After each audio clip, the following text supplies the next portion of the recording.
Well, good evening and welcome to our Bible study on this rainy Wednesday afternoon. Good to see those who could make it out and didn't get hampered by the winds and the storms that just blew through. We're thankful for time together this evening to study God's Word. Thankful that you're here to do that, and for those joining us online as well. We are at the end of John chapter 11 tonight, starting about 11 and verse 45 in just a moment, and we'll be going through the first part of John chapter 12. This section covers a part of Jesus' life where his earthly ministry is really winding down. He spent a good bit of time in Jerusalem, at least as the Gospel of John has recorded it for us in these last few chapters, and a lot of it in confrontation with the Jewish leaders, and that sort of is coming to a head, obviously. So we've been tracking some of the experiences that he had and some of the things that he taught and interactions that he had with the Jews, especially from the Feast of the Tabernacles to the Feast of Dedication, and now this evening we'll be looking into the Feast of the Passover. So you're looking at from September, say, to April time frame, the months that we're looking at in these chapters of the Gospel of John. What we saw in the last lesson was the raising of Lazarus in chapter 11, which I think is just what John wants us to see as the pinnacle of Jesus' work prior to his death, burial, and resurrection. Of course, that tops everything, but the resurrection of Lazarus is such a unique and powerful miracle, and it brings the argument that John is making in his gospel sort of to a head, in that it forces people to either, you're going to believe, if you believe that, you're going to believe Jesus is the Christ, the Son of God, or you're going to have to deny the miracle. You're kind of in, you have to make a choice here. And it's really the ultimate miracle outside of, as I said, the resurrection itself, perhaps. So, the resurrection of Lazarus, surely one of the most powerful, convincing signs that Jesus performed. And because of it, many are going to believe in Jesus. That's what the text tells us. Many believed on him. But the Jewish leadership has the exact opposite reaction. Because Jesus is getting such a following and so many are believing in him, they now will conspire to kill him. We will see their hatred for him in really stark contrast to Mary's love for him as she anoints him in this same section. So let's look John chapter 11 and verse 45 as the council of the Jews conspires to kill Jesus. Many of the Jews who'd come to Mary and had seen the things Jesus did believed in him. So you remember Mary had a bunch of Jews with her mourning the death of her brother Lazarus, who'd come with her to interact with Jesus and were there at the tomb when Lazarus was raised from the dead. And a lot of them became believers. In verse 46 it says, some of them went away to the Pharisees and told them the things Jesus did. So their motivation there, maybe they just wanted the Pharisees to know, maybe they themselves, these might have been some that didn't believe. I want to pause just for a second and let's think together about what John is telling us about the power of the signs that Jesus is performing. Notice here again, it says the Jews believed in him because they saw the signs. In verse 47, the chief priests and the Pharisees gathered a council and said, "What shall we do? For this man works many signs." The signs are the issue, right? The signs are what are bringing people to Jesus. The signs are the power to do that, these miracles that Jesus is performing. And remember that John only tells us specifically about 7 of them, with the raising of Lazarus being the 7th. But this is a major section of his case. If he's proving to us that Jesus is the Christ, the Son of God, this is a huge bit of evidence that he's presenting, these 7 signs.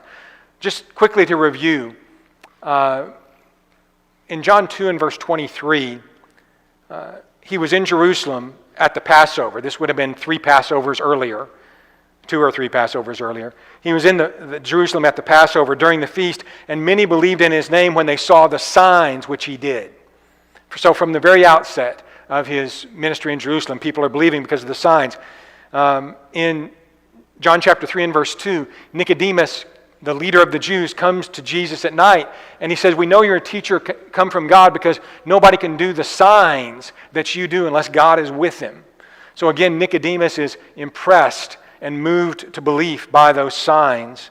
The nobleman's son, when he's healed in John chapter 4, the nobleman comes to Jesus and asks Jesus to heal his son. And Jesus himself says, unless you people see signs and wonders, you will by no means believe. Jesus understands the power of the signs that he's doing to get people to believe. In John chapter 6 and verse 2, there's a great multitude following Jesus right before he feeds the 5,000. But this great multitude is following Jesus, John 6 and verse 2, because they saw his signs which he performed on those that were diseased. And then later, in that same context, when they see him feed the 5,000, John 6 and verse 14, those men, when they'd seen the sign that Jesus did, said, truly, this is the prophet who's come into the world. In John 7 and verse 31, when Jesus goes up to that Feast of the Tabernacles and appears in the middle of the feast and begins talking, and the Jews have a lot of different reactions, but the text says, many believed in him and said, when the Christ comes, will he do more signs than this man does? Again, because of the signs. So, over and over again, John is presenting these signs to us, and they're having a powerful effect on those that see them. Many people coming to believe, but not everybody. Not everybody, because some people can't bring themselves to believe no matter what. You ever heard somebody say, I don't care what you say or do, I will never believe that? Maybe you said that. I will never believe that. And there are some, because of their evil-mindedness, their materialism, their lust for power, other problems that they have, that are never going to come to belief. It wouldn't matter what. They're never going to come to belief. And such were some of the Jewish leaders, at least. They're always asking for a sign, but they don't really want a sign. They're not going to accept a sign. You can see that in John 2, John 6. The Jewish leaders do the same thing. In John 12, a little later on, it says about them in verse 37, that though he'd done so many signs among them, they did not believe, even though he'd done so many signs. So that's where we are in the life of Christ. The Jews are coming together. The chief priests and the Pharisees gathered a council. The word council there is the same word that's typically used for the Sanhedrin council, the high court of the Jews, the council of the 70.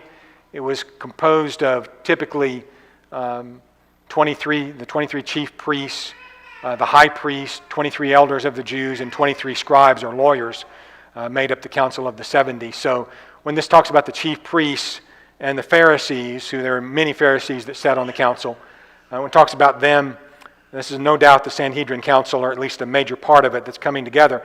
And they're contemplating now, what are we going to do about Christ? What are we going to do about Jesus?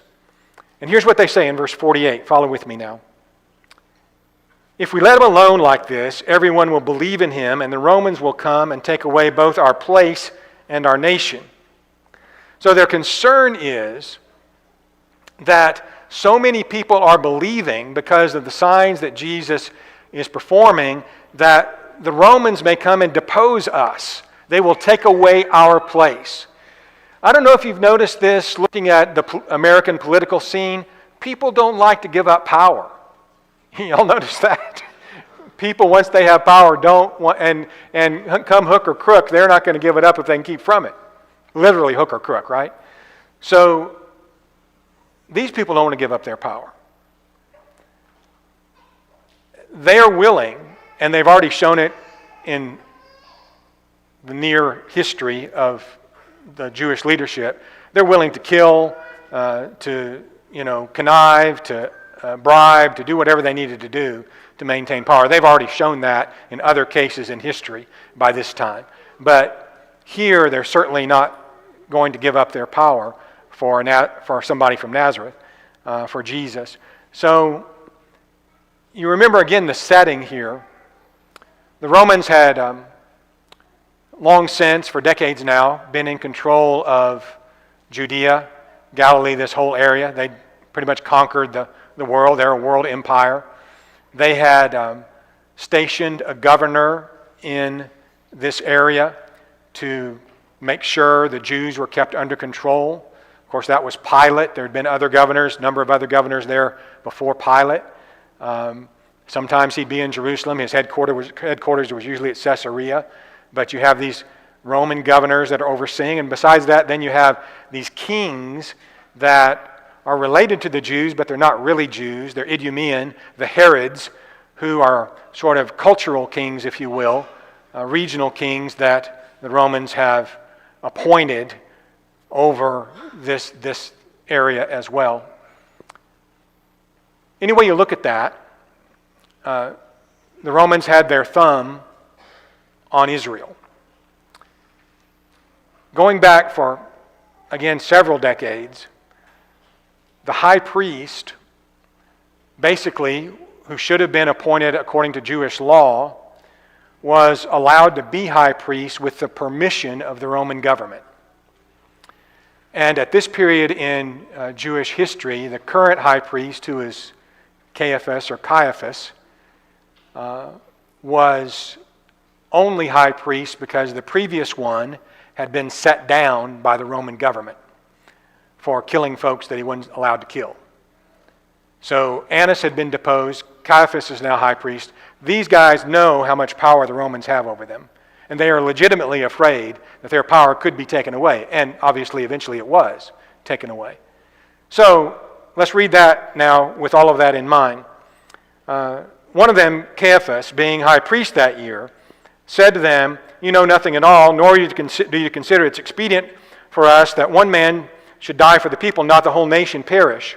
Now this, he did not say in his own authority, but being high priest that year, he prophesied that Jesus would die for the nation, and not for that nation only, but also that he would gather together in one the children of God who were scattered abroad. From that day on, they plotted to put him to death. So Caiaphas testifies it's expedient that one man die for the people. This is a statement that's an unwitting prophecy, if you will.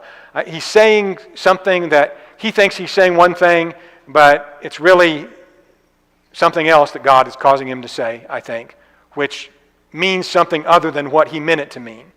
So what Caiaphas is saying in his mind is, we can kill this guy, and that way we'll save our position, we'll save the nation. One man would die for the people. That's a good thing. It's expedient. But John explains what that really meant was, yes, that Jesus was going to be slain not only for the Jewish nation, but for God's people everywhere, and bring them together as one, as he just said he would do.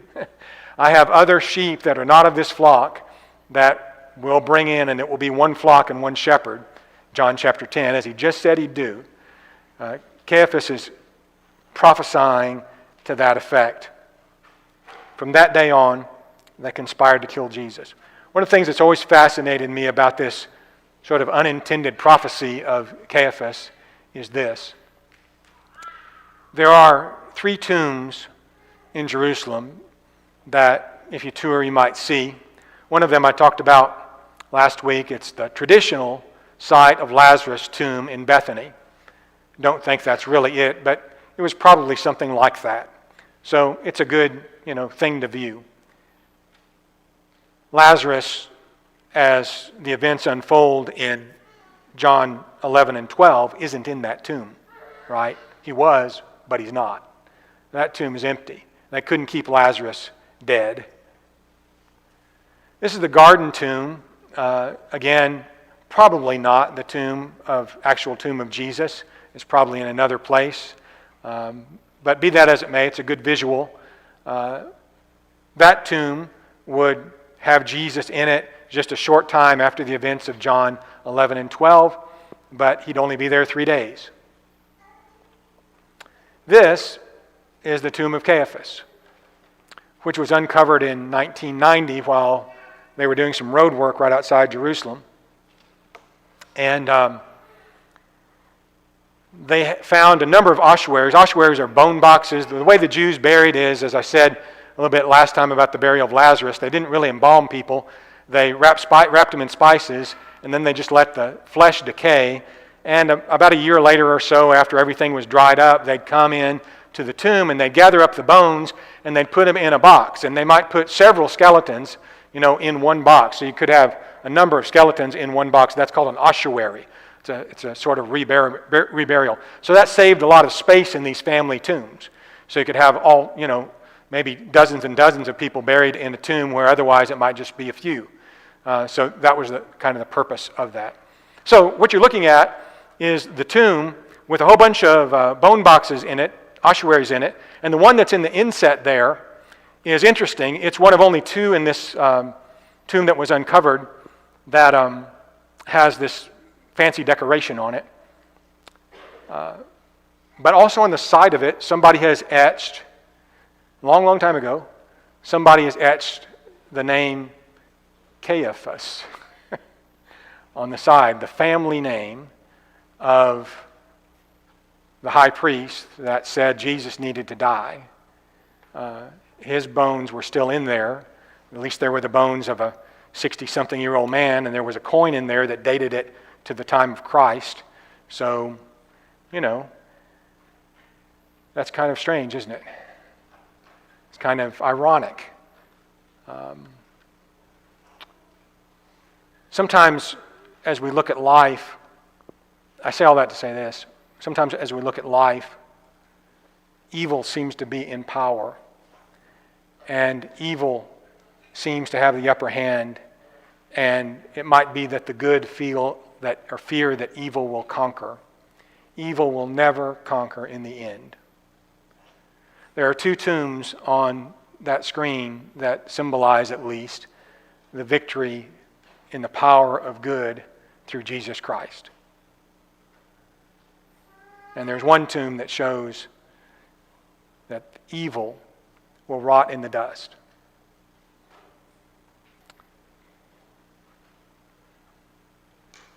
Mary is going to anoint Jesus as he comes to Bethany. Let's do the lead up to that now. They seek to put him to death in verse 53 from that point forward. Maybe we should comment about that. Several times already they've tried to put him to death. Twice they've tried to stone him. A couple of times they tried to seize him. So they've already been out to get him a couple of times. But it's not been like a conspiracy sort of situation. It's been more of we got really, really mad, and we're so mad we could have killed him if we could have got our hands on him, sort of in fits of anger. But now it seems to me that they're past that, and they're in a period of deliberate conspiracy where we're going to come up with a plan to get him and to kill him if it's the last thing we do, sort of thing. And we'll see that unfolding a little bit. So in verse 54, it says that Jesus no longer walked openly among the Jews, but went from there into the country near the wilderness to a city called Ephraim, and there remained with his disciples. So now we've come, again, past the winter time of the Feast of Dedication, this confrontation with the Jews. Jesus now gets out of town for a while, and it's coming up on the Passover, again, early spring on our calendar. And as it's near, in verse 55, many from the country go up to Jerusalem before the Passover to purify themselves. So Passover is a big feast. You have tens, if not hundreds of thousands of Jews descending on Jerusalem to keep the feast.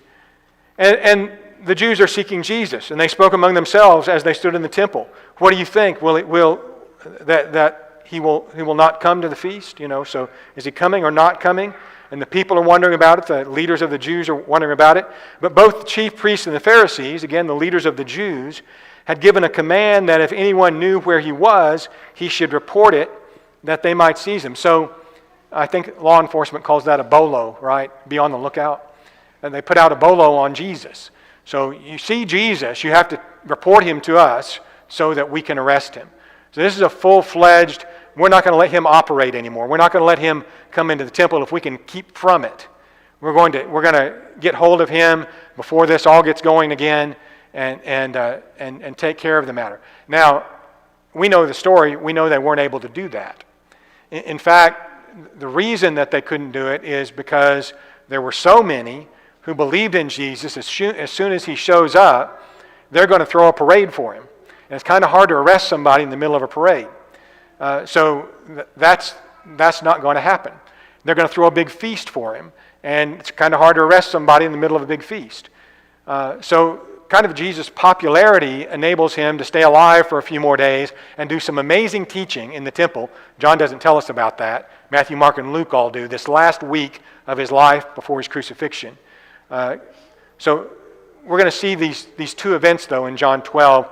The anointing at Bethany, the feast that's given to him there, and then we'll look at the amazing entry that he has into Jerusalem just shortly after that.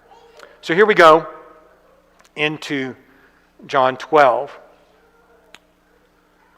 6 days before Passover, Jesus came to Bethany, where Lazarus, who had been dead, whom he had raised from the dead, where Lazarus was, who had been dead, whom he'd raised from the dead. So he's coming to Bethany just 6 days now before the Passover. You remember, he's going to eat the Passover, be crucified the next day. So this is just a week before his crucifixion. Now is the time that we're looking at. This is Bethany, outskirts of Jerusalem, about 2 miles away in the time of Christ. You see it located here. Comes up over the Mount of Olives.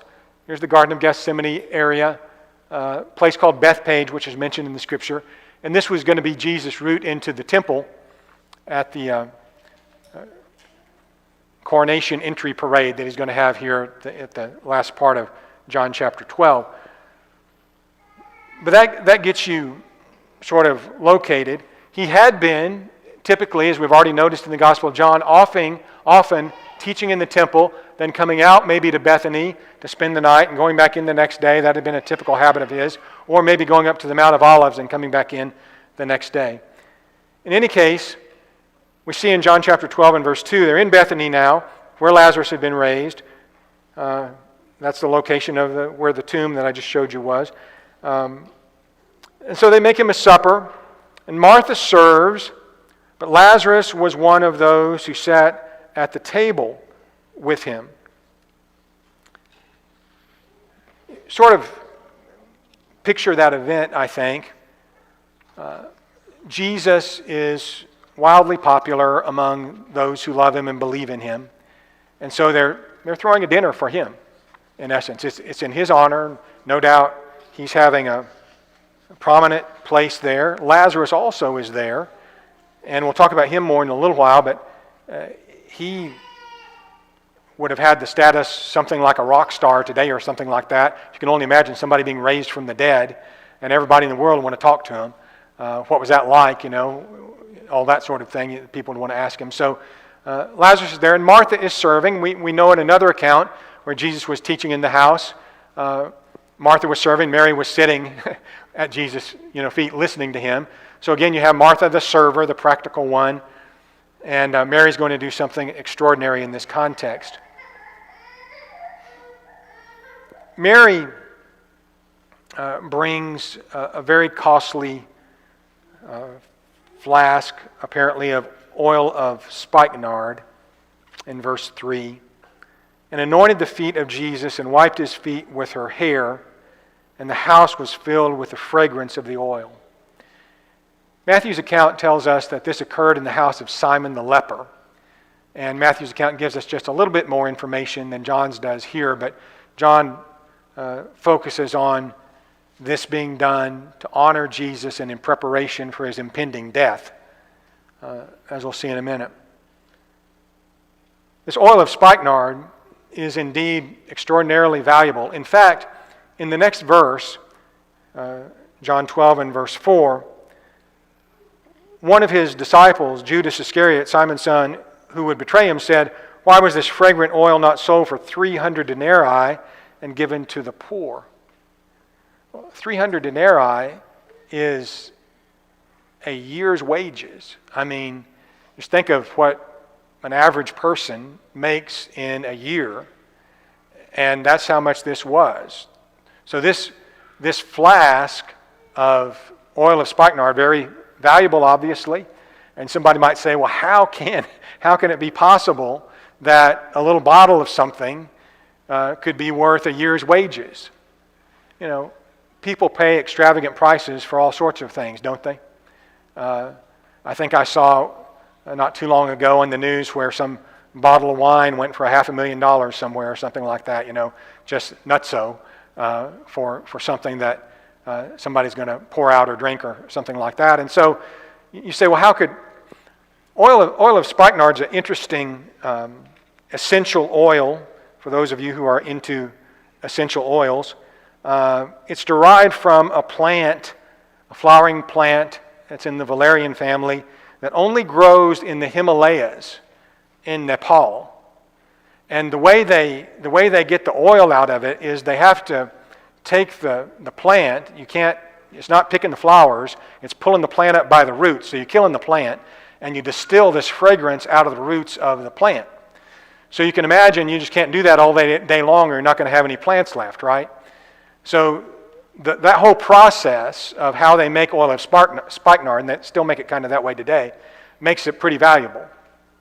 Okay? Just that by itself. And then you have this. That's the distance from Nepal to Israel. 3,000 miles.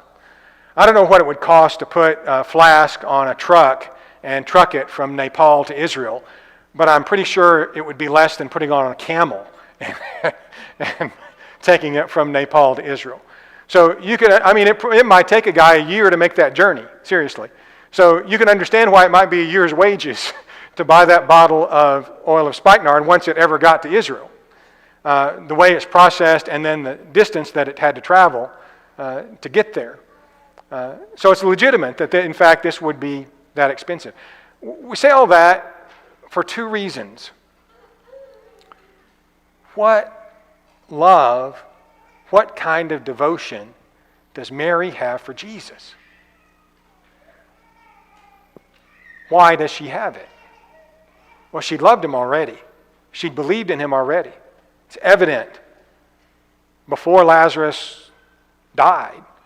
But when Lazarus is raised from the dead by her Lord and Savior, Jesus Christ, there must have been no bounds to the love and devotion that this woman would have had for Jesus. I'd like to see people today, I'd like to see you and I, with that sort of spirit in our hearts, that nothing is too great to give to Jesus. Nothing that we have, nothing is of so much value to us that we wouldn't give it to Jesus just to honor him in some small way. I believe this is a beautiful example, and Jesus did too. Jesus did too.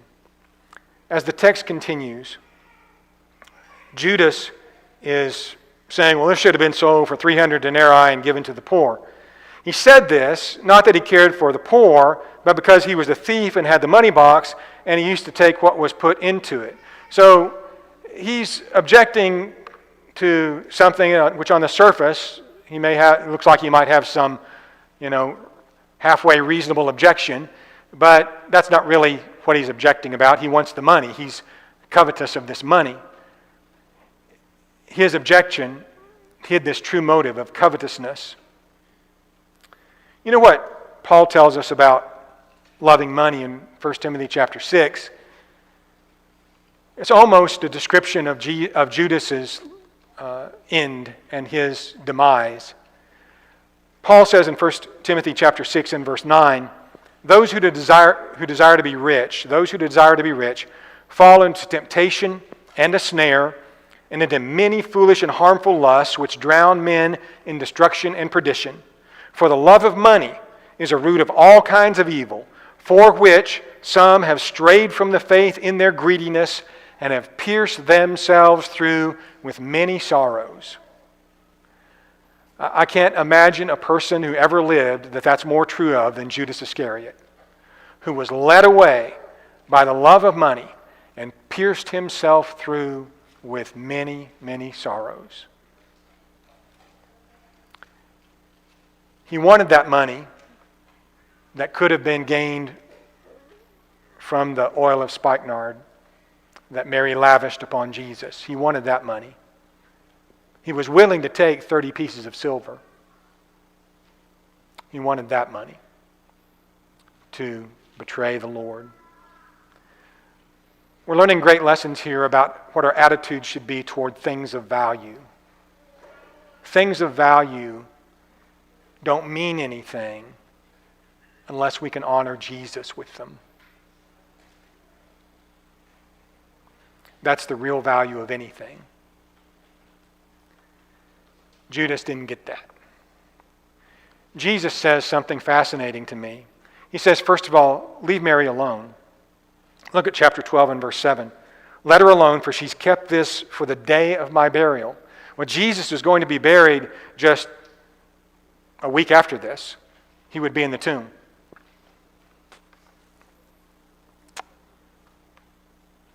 And he's going to be, lavished with a lot of spices and special things when he's put in the tomb, by the way. We'll see that at his burial in a few chapters. Mary had been keeping this. She'd had this a long time, maybe. She's keeping it for when Jesus is buried. But she chooses to do this now. She chooses to do it while Jesus is alive. And this is one of the, again, just super lessons. There's a whole sermon in this right here. She didn't save it till after Jesus died. She gave it to him while he was with her. There were two guys who were very wealthy as well, who also believed in Jesus, who were secret disciples, who didn't come out about their love for him until after he was crucified. Their names are Nicodemus and Joseph of Arimathea. Later on in the Gospel of John, we'll see them coming to bury Jesus and lay Jesus in this brand new tomb that belonged to Joseph, which was also worth a small fortune. But it was after Jesus had died. Which do you want to be? Do you want to be the one that shows somebody love while they're still living, or shows them love after they die?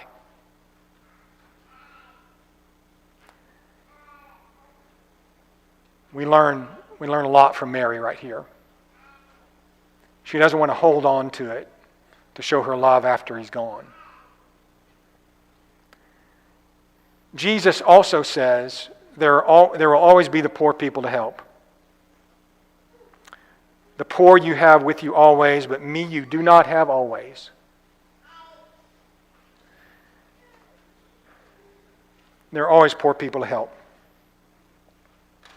In Galatians Chapter 2 and verse 10, Paul talks about a time he was talking with the leaders of the church in Jerusalem and discussing his work and their work, and he says that they desired only that we should remember the poor, the very thing which I also was eager to do.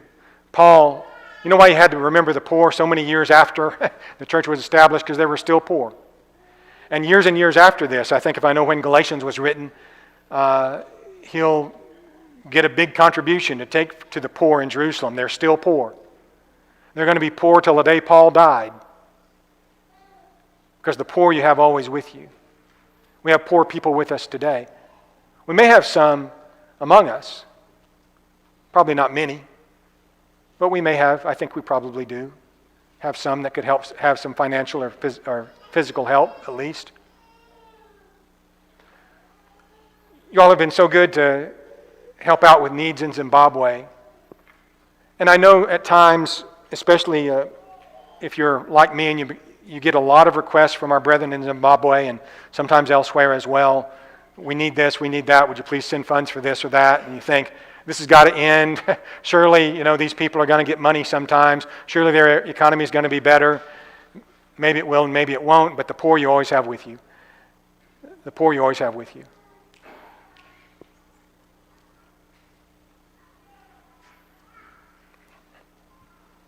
We had 5 good Sundays of contribution over here, averaging over $10,000 a week, over $50,000 in a month. I've visited many congregations in Zimbabwe and seen the preachers' reports of a number of congregations that tell about how much their contribution is week by week. I've never seen one that was over $10 a week for the entire village church. And it's not because they don't want to give. Because they don't have it to give. You figure that out, at the very best in these village churches, if they had a 5-Sunday month, their total contribution for the month would be $50. Ours is $50,000. 1,000 times better off, that's how we are. We need to understand we always have the poor with us. We always have the poor with us. And our attitude ought to be, if God has blessed me, I need to use what I've been blessed with to help others. There are plenty around here that could be helped. I understand that. You don't have to go to Zimbabwe to find poor people or people that could use your help. But they're always with us. And our hearts should be open to that.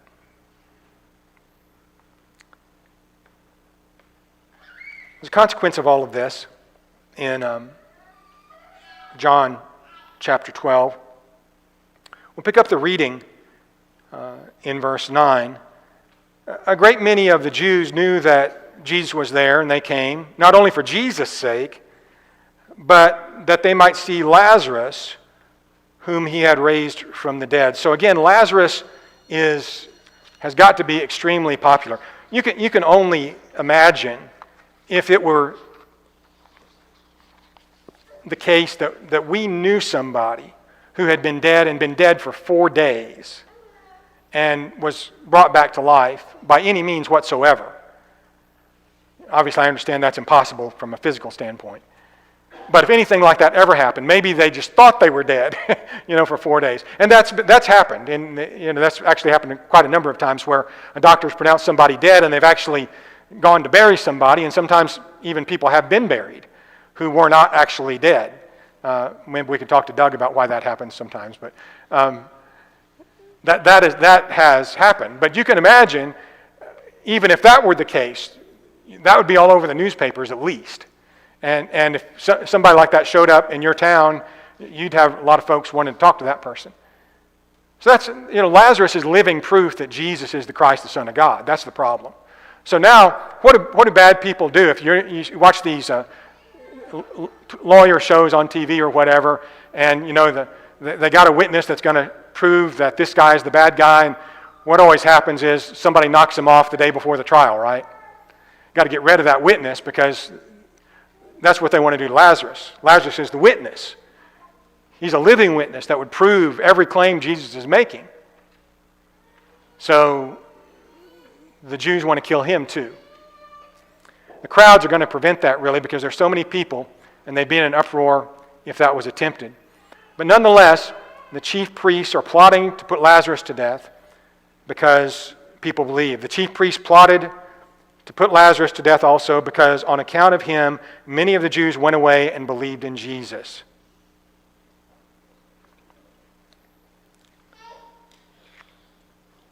People don't like it when there's great evidence that causes folks to believe in Jesus. They want to destroy the evidence. And that's still going on in the world today. Folks in the world don't want the world to see the evidence for Jesus. They don't want that Bible out there where people can actually examine it. They don't want the truth of Old Testament prophecies looked at.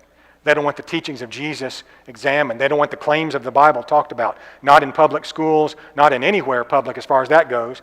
We'll be surprised if it's not taken off social media and everything else before long. People don't want that. Appreciate you because you want it.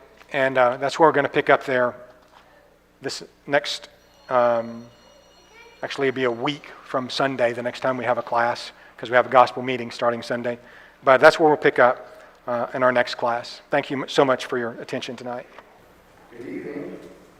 Open your Bibles to 2 Samuel. We'll be looking over there here in just a minute. 2 Samuel. I've been to other groups where they call the Wednesday night talk the exhortation instead of the invitation.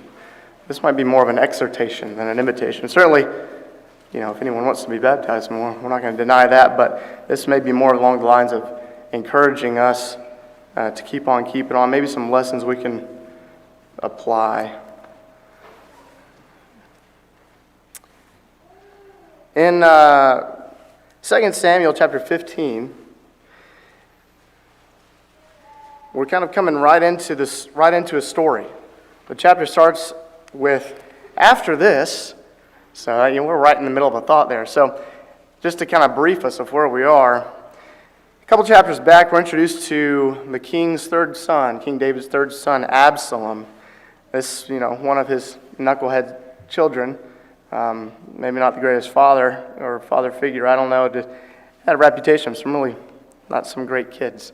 Absalom, David's third son, is a good-looking guy, and the previous chapter talks about how handsome he was. Now in all Israel there was no one so much to be praised for his handsome appearance as Absalom. From the sole of his foot to the crown of his head, there was no blemish in him.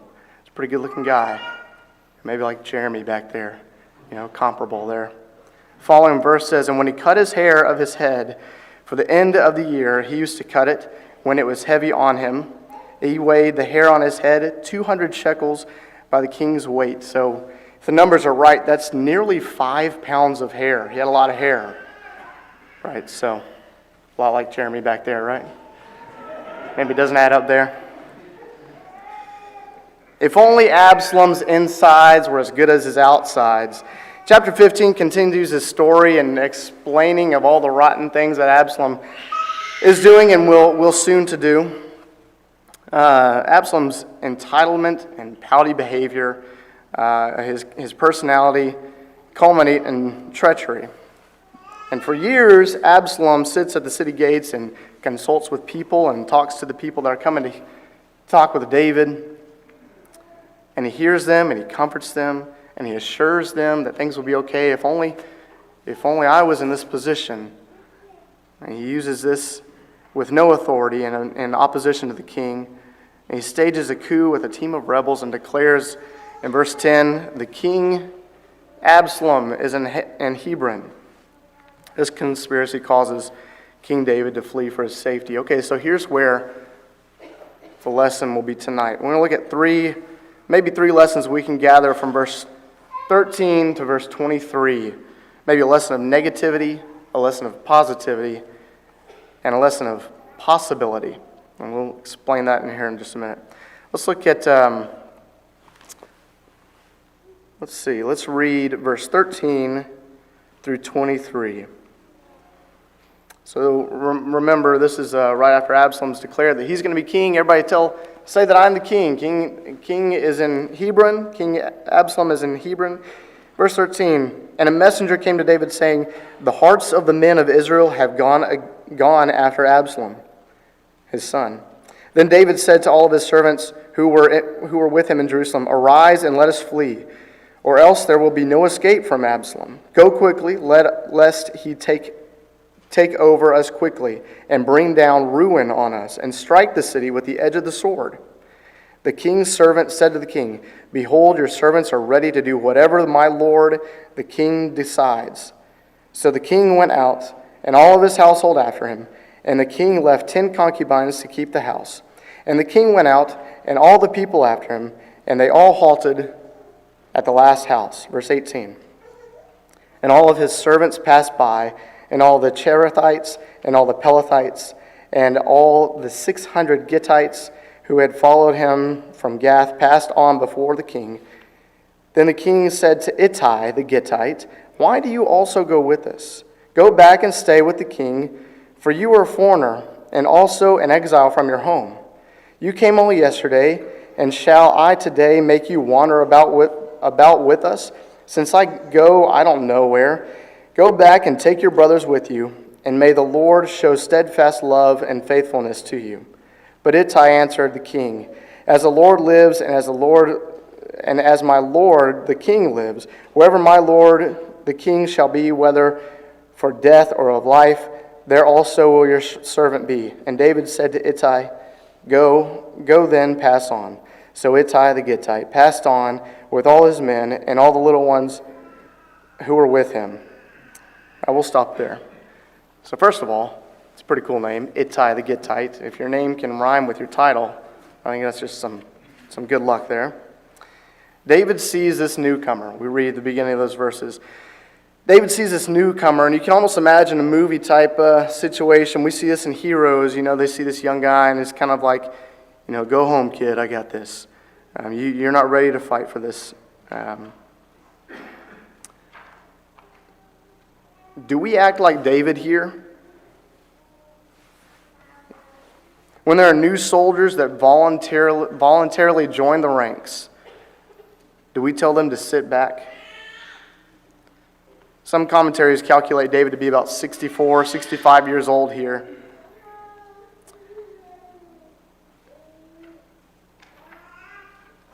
No matter where you are in your timeline as a Christian, if it's been 65 years, 40 years, or if you've started following Christ yesterday, you have a role and a duty to fight and stand for the king, and you have a king to follow. It doesn't matter the timeline, it doesn't matter how long or how short. If you've signed up for that, then you have a job to do. And David takes this young man, Ittai, and he joins only yesterday, and David says, don't worry about it. You take care of your family, you go back and handle things. Taking on Christ through baptism is enlisting for the kingdom and leaving the one who you served before. That's a serious thing, and maybe this lesson of negativity is, do we see younger men and women, younger Christians, less experienced and belittled or discourage them in their attempts and wanting to do something? We should not belittle or discourage brethren that come to fight and that come to work with you and for God, and we should not negate their abilities or want to based on their age or experience, no matter how green it may be. Okay, so that's a lesson of negativity. Maybe the lesson of positivity. We'll go back to verse 21. Okay, but Ittai answered the king, as the Lord lives and as my Lord the king lives, wherever my Lord the king shall be, whether of death or of life, there also will your servant be. And David said to Ittai, go then, pass on. It's kind of a moment you can imagine. Go back to the movie scenario. Now it's just the eyes of David looking down at Ittai. It's kind of this flashback and goes all the way back to his great-grandmother. And you can it's a flashback. It's in black and white, and there's Ruth standing in front of Naomi. Do not urge me to leave you or return from following you. For where you go, I will go, and where you lodge, I will lodge. Your people shall be my people, and your God, my God. Where you die, I will die, and there will I be buried. May the Lord do so to me, and more also, if anything but death parts me from you.